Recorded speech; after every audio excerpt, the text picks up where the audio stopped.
Welcome to the Humans Against Poor Scholarship Summer Grant Interviews. Each one of our interviewees is competing for a $2,000 grant to help fund their summer research. Do you want to have a say in who gets funded? Become a HAPS donor today by visiting www.hapsfund.com/donate. Hello, everybody, and welcome to Digital Hammurabi. And as I have said for, I think, every live stream I've done over the past 2 weeks, Trey here is not competing. He has already competed and been awarded his summer grant. So he is here to tell us about how his summer went, how his research went, and what is happening next for him. If you are new to the concept of HAPS, it is the nonprofit that we run. You can go to hapsfund.com and take a look at that for more information. But Trey, hello, thank you so much for joining me again. Yeah, thank you. It's good to be here. It's lovely to see you.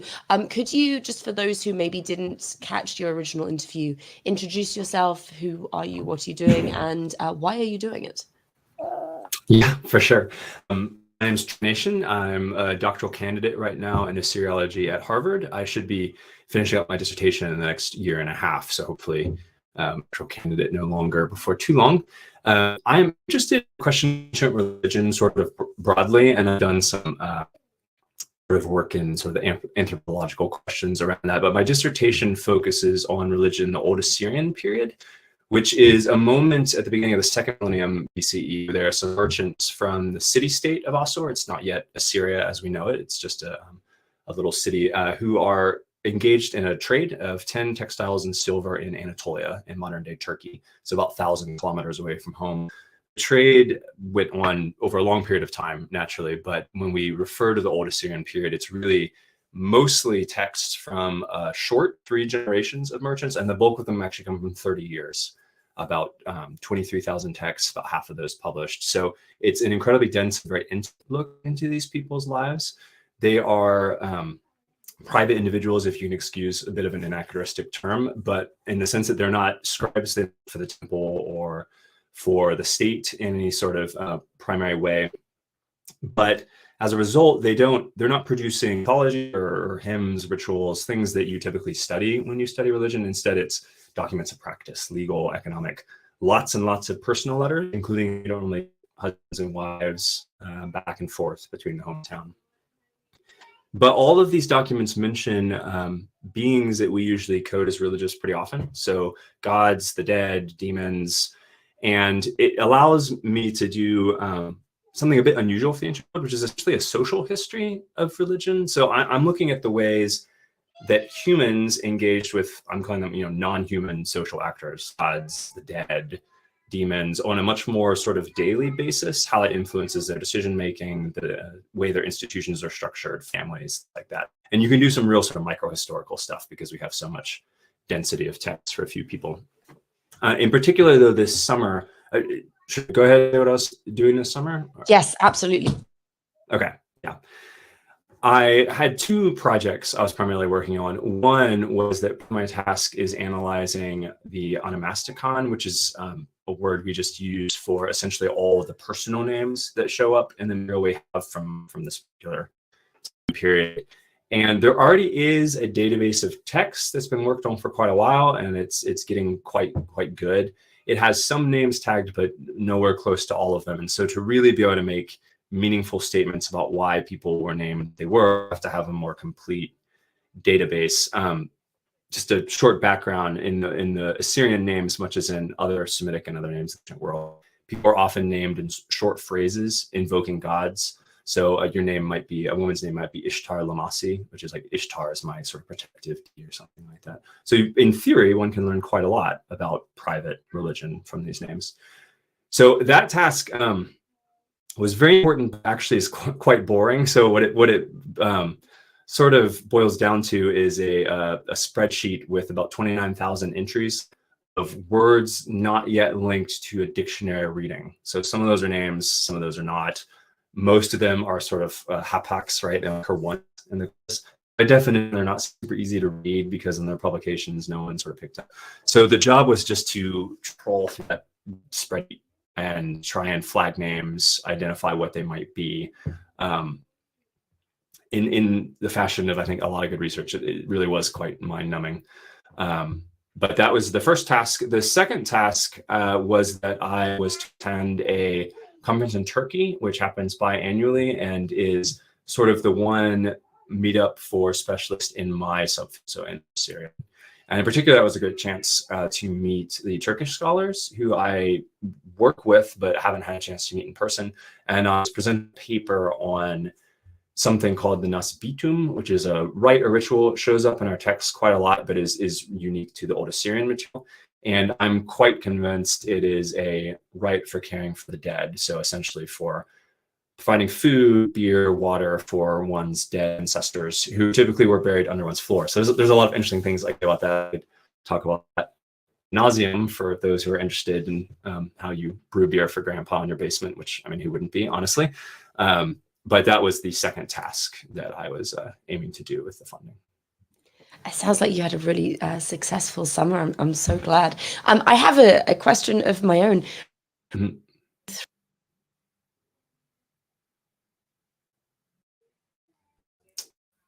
Man, I seem to have lost your sound for a second.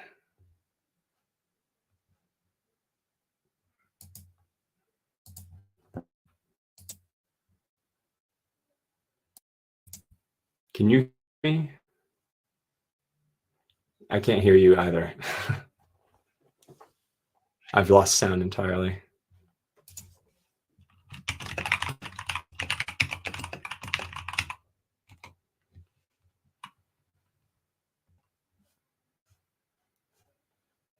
I'm not sure what's going on. Give me a second. Yeah, that does not help. Let me try something.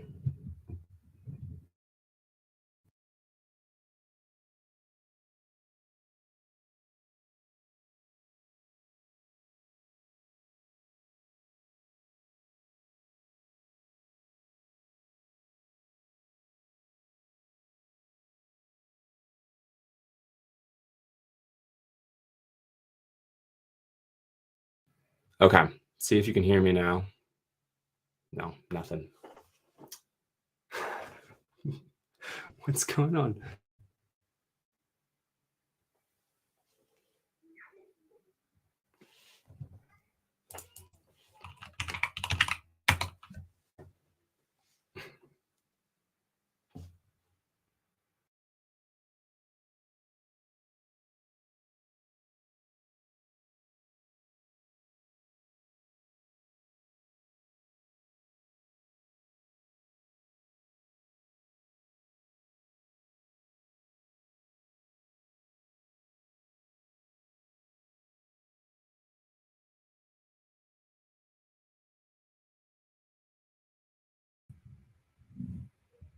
Hi.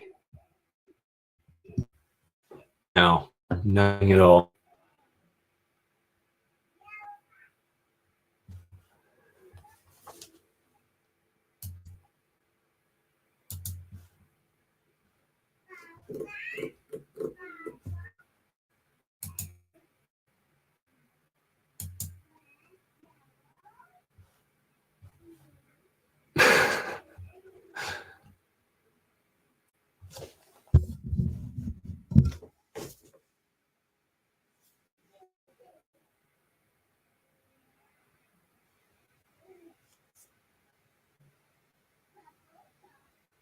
No, I still can't hear.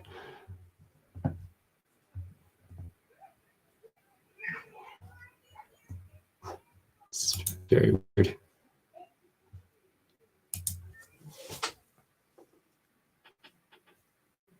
Okay, I guess if everyone can hear me, it must be a problem on my end, but not with the mic. So I didn't hear your question, so I'm entirely sure how to answer. I can give sort of a brief update on how the summer went in some ways. It went quite well. The database is more or less complete.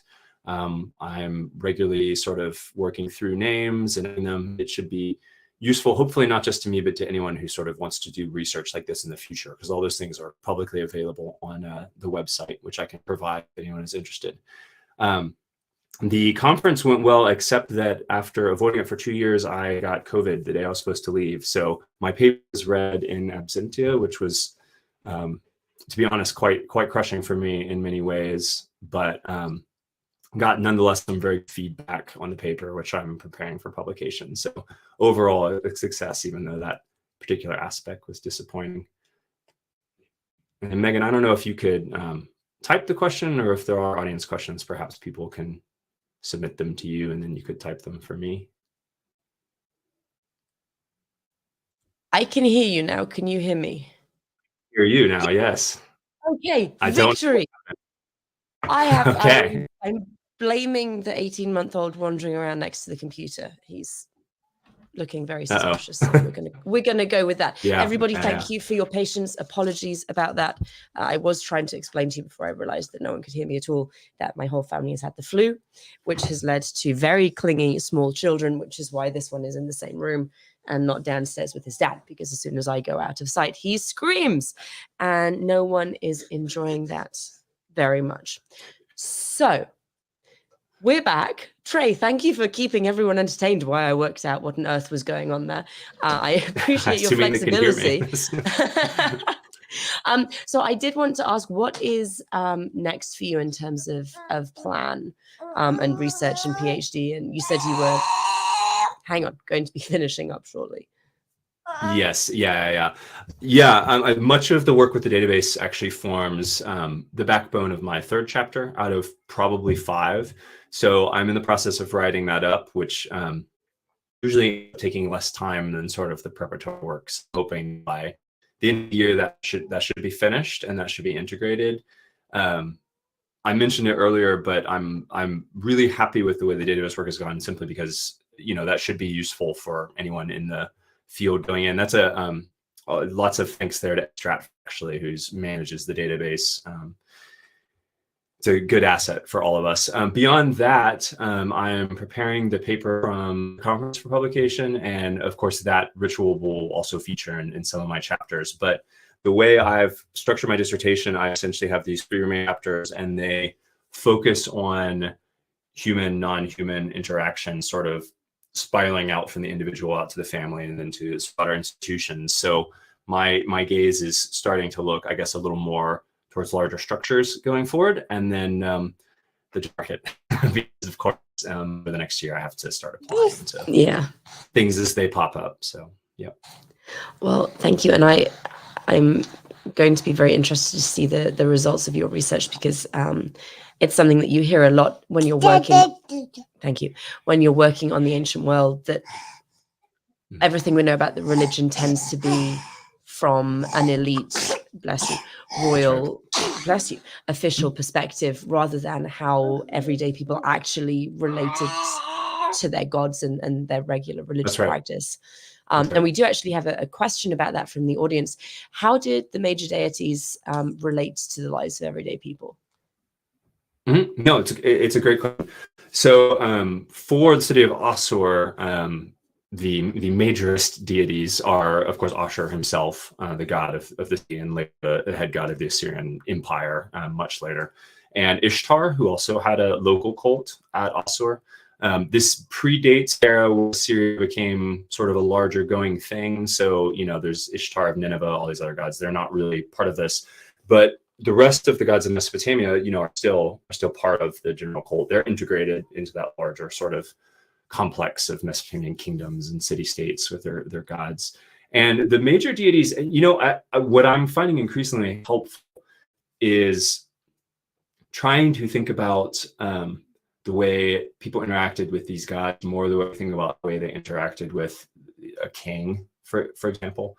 The average person didn't actually have much engagement with the king naturally, right? They might see him in a session, maybe, at a point in their lives.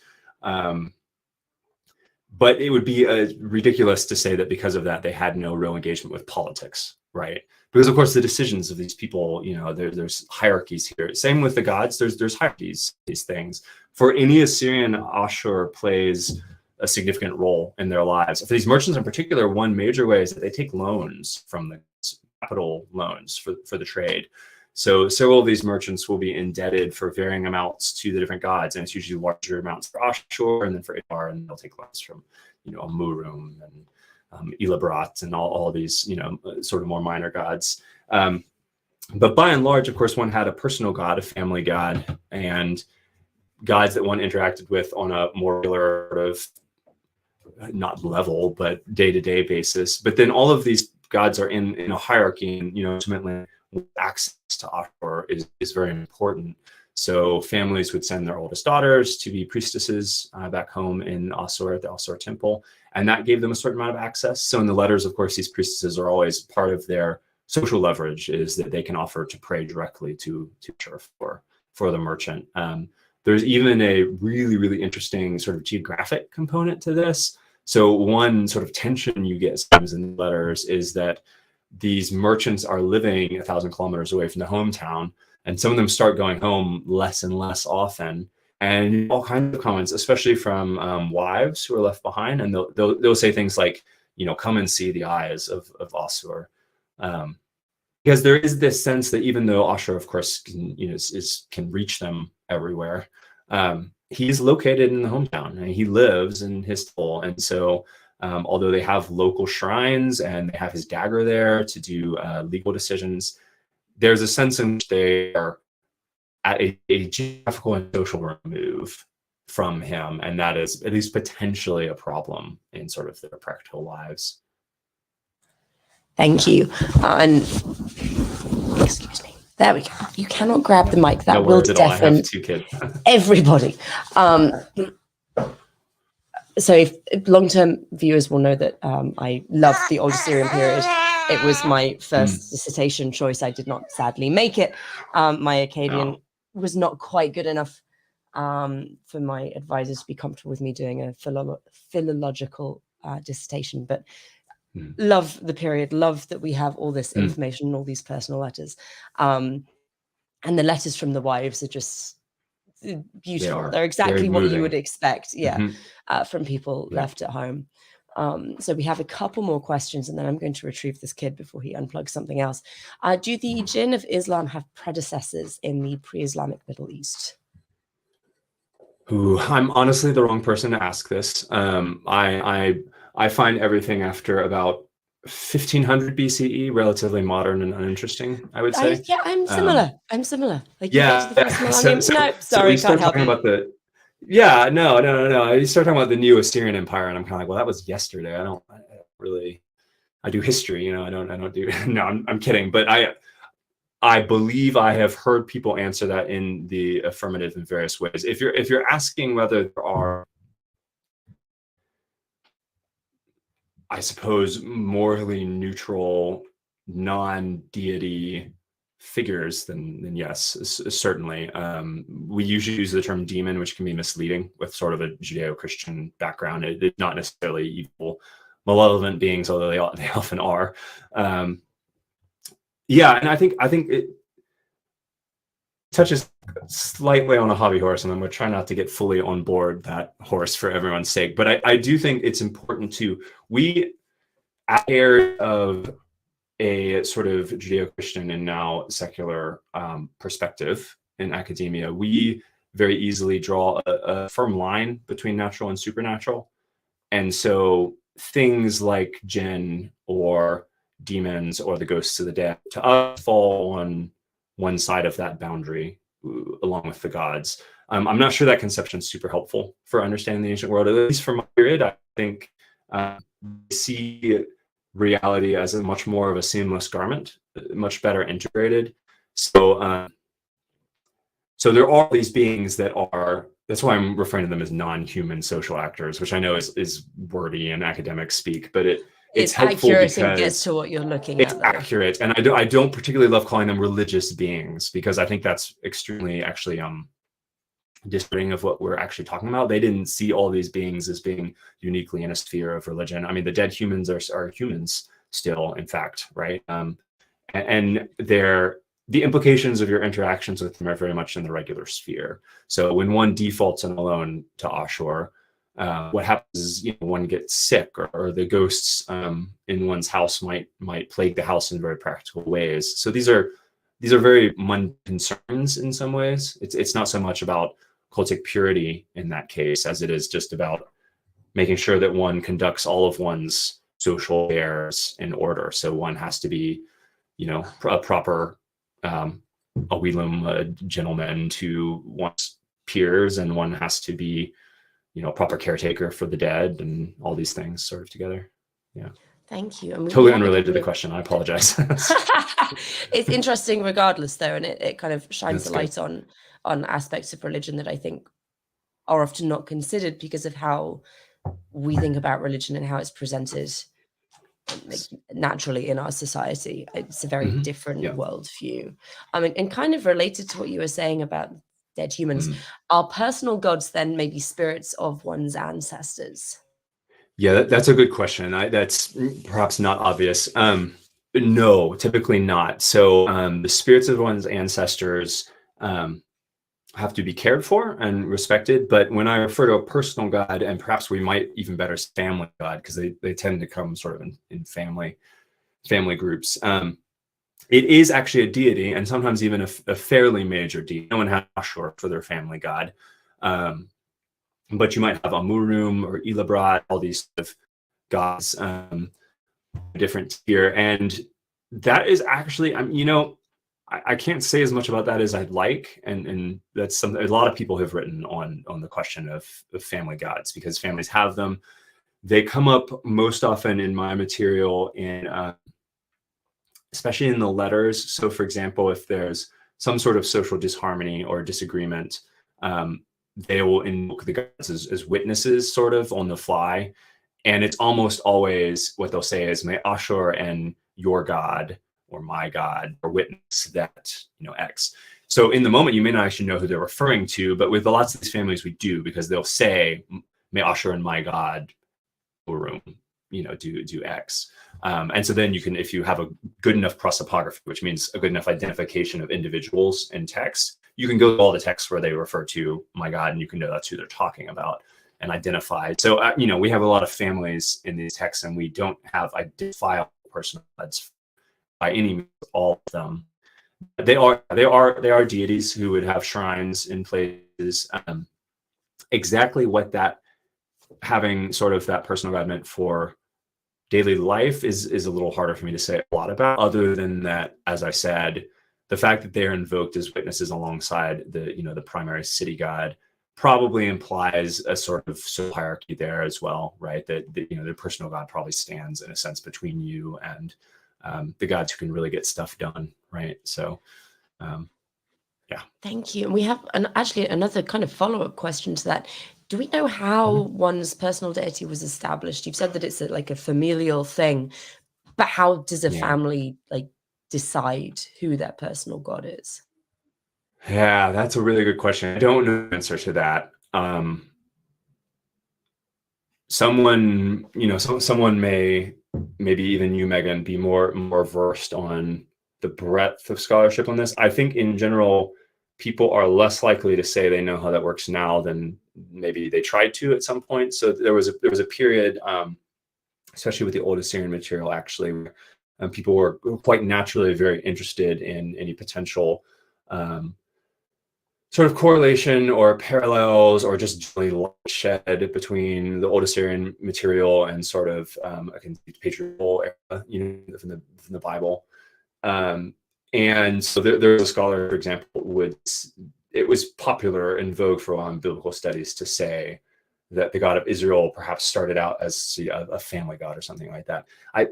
We don't have any example of that kind of thing happening. I'm quite skeptical of that sort of origin question. In terms of the families and how it happened, I don't know. We always see it in process, right?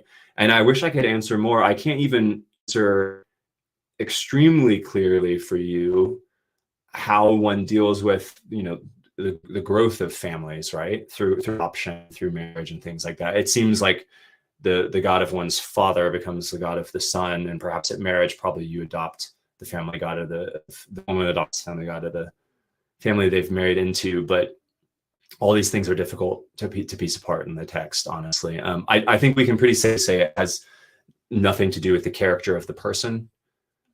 because you inherit it essentially at birth, right? And it doesn't seem to have much connection to one's work, or I should say even to sort of any ideas about one's background or where you came from, so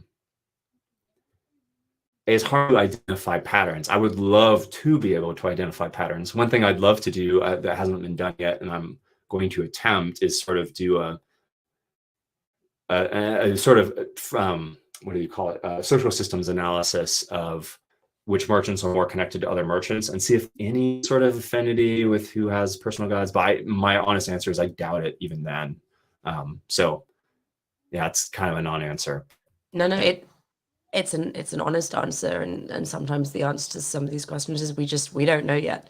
We're working on it. We have theories, but we don't know. Wish we did. Yeah.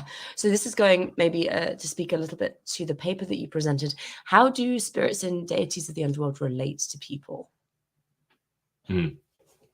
Yeah, that's a good question. NFC is broader than my material, so I'm going to give you an answer that is hinged largely on the stuff I read most, because that's what I know. But obviously, cuneiform text and cuneiform culture and even these same deities span huge amounts of time. So you could find many other specialists who would give you probably more broader answers. But in general, the underworld deities, at least in the old Assyrian material, if we're talking about what I'm talking about, which is the more prosaic, if you will, sort of interaction of non-human and human beings in society, there's not a whole lot of differentiation, it seems, between how one might interact with Era versus Ishtar. On the other hand, the spirits do have very particular ways of interacting with people. So I already mentioned one has an obligation to care for the spirits. Even if I'm wrong about the particular rite, which I think is the one that's describing that care, we know from many places that they do care for the spirits of the dead. A common sort of complaint, observation, to put it more neutral, from a lot of wives who've been left behind in Assur and their husbands have moved to Kana, is that they have become responsible for caring for the spirits of the dead because they're still buried in Assur under the floor. Right. And that would be traditionally probably the role of the father of the house. And so it's interesting that they can do it and that they are doing it. But also that puts a huge financial burden on them, apparently, right? Because they have to procure all the barley, there's beer, there's bread, there's time commitments from that. But so it's bi-directional. Humans care for the dead. That's their way of honoring them. That seems to happen both at regular times and also as sort of a regular, more private practice in the home. But in the other direction, the spirits do a variety of, one is that they do seem to get discontent when not cared for properly. You may know that the underworld, and one really shouldn't generalize for Mesopotamia, but in much of the windows we have into what it looks like in Mesopotamian culture and in cuneiform texts, it's not a like wonderfully happy place to be. It's not torturous, but it's just kind of empty, dull, bland. And so presumably having care and food and good beer from one's family that is still in the world of living is quite important to you. And so when it doesn't appear, you get quite grumpy. And they do show up tormenting households quite often. Exactly how they're interpreting that is different, but sometimes they see sickness. I actually think one thing that I don't see talked about enough that I find very interesting is, at least in my text, the spirits are often sort of deputized by the gods for purposes. So like I already mentioned this, but we got lots of texts like this, where you took a loan from Ashur, he called it back, and you haven't paid it back, and so you're in default. And the way Ashur goes about sort of putting pressure on you, interestingly, is not by sending priests from the temple to knock on your door. We have no example of that ever happening, which is interesting. Instead, it's that the spirits of your ancestors start to cause sickness or just generally cause chaos around the house. The chain of sort of social hierarchy as we see it is this in the one letter, at least I'm thinking of, and there's others that are similar, where a woman writes that the niece has gotten sick, the house is being tormented, so she goes to a female soothsayer. And the soothsayer is the one who sort of escalates the problem, so to speak. And that's where they discover it's because of this, unpaid Ikribum loan from Ashur. So there is sort of this hierarchy between these spirits all the way up to the gods. And at least from Assyrian experience, that hierarchy functioned apart from the temple cult, the human cult, so to speak, right? Which is part of the reason I think it is valuable to, at least as a heuristic tool. I'm using all this as a way to think about it properly, to sort of do an initial analysis where you sort of take them at their word and sort of jumping immediately to the trying to figure out, well, who are the sort of priests that are like making this institution run, which of course there must have been priests making these financial transactions run, but nonetheless their experience of it seems to have operated without those people quite often. And the being who made this work, from their experience at least, was the spirits in particular, as well as occasionally demons. And yeah. Thank you very much. I have one more question from the audience, and then I think we'll wrap that up, because this child is actually trying to turn off the computer now, which is perfect, absolutely ideal. So you've spoken a little bit about the feeding and care of the dead. Do we know a lot else about daily ritual and prayer in the private sphere? Yeah, that's a good question. I mean, you may have gotten a hit of this, and this is my ordinariness. Part of the thrust of the way I'm approaching things is actually to try to argue for a broader range of social interactions with these things, apart from sort of what we think of as religious practice, so ritual and prayer. But nonetheless, of course, those things happened.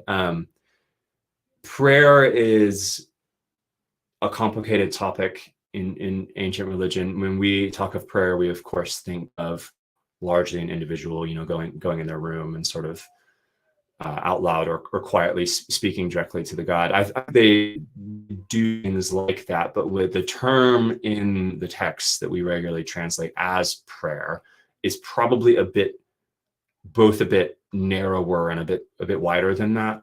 They'll use that term for a variety of things you might think of as ritual. So, going to the temple and offering a votive thing or something, but also speaking to the gods.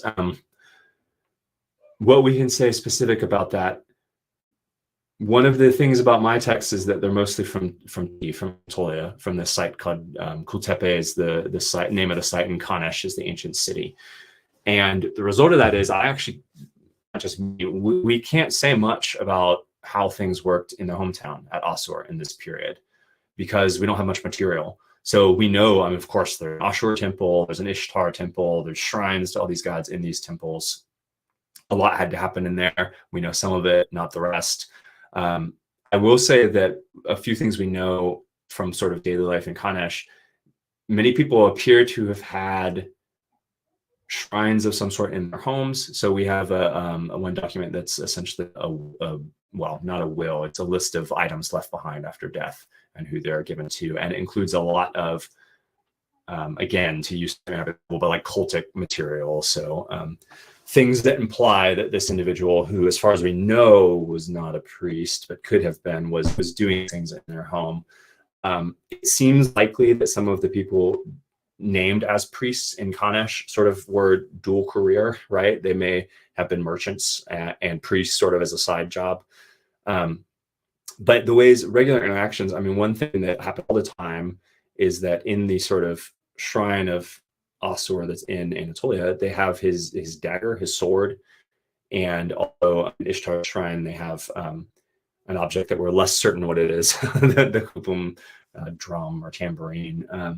And these sort of represent the presence of the god. And so any kind of swearing, both like in a high legal sense, where you're being tried by the court, but also in just we go and we make a tablet, we make a financial agreement, we do it in the gate of the god, and that way the gods are witness to it. And so in that sense, that is a sort of regular ritual interaction with the gods, because in the same way that you have humans do are the sort of the social capital that backs up all of your many arrangements, marriage and financial agreements and house buyings. You also have particular deities who are involved in that process. And so one idiom you'll find in some of the texts is if someone's like complaining in a letter to a second party, a third party who's not meeting his agreements, paying or something, they'll say, well, I have the gods on him, which seems to mean like, well, you know, the God saw he swore this, and so they'll back me up when the time comes, right, to sort of call it in. Yeah. I'm not sure that was a great answer to your question. You may be thinking that there's no great answer to your question, so I'm telling you what I can tell you. That is really all we can ask. Thank you so much, Trey, for coming and for talking to us about your research. And thanks to the donors pleasure. and viewers. I can't overstate how helpful it was. So I'm really glad. That's what we aim for, helping. But I will let you go and get on with the rest of your weekend. If we can ever help, if you want to come back at some point when you're finished and talk more about old Assyrian life, I would be delighted to hear about it. Audience, thank you all for watching. Again, if you're unfamiliar with haps, the web address is scrolling across the bottom of the screen, so you can go take a look. We will be starting the interview process for the next round of scholarships in the new year, so keep your eyes out for that. And until next time, resist poor scholarship. Always ask, how do you know that?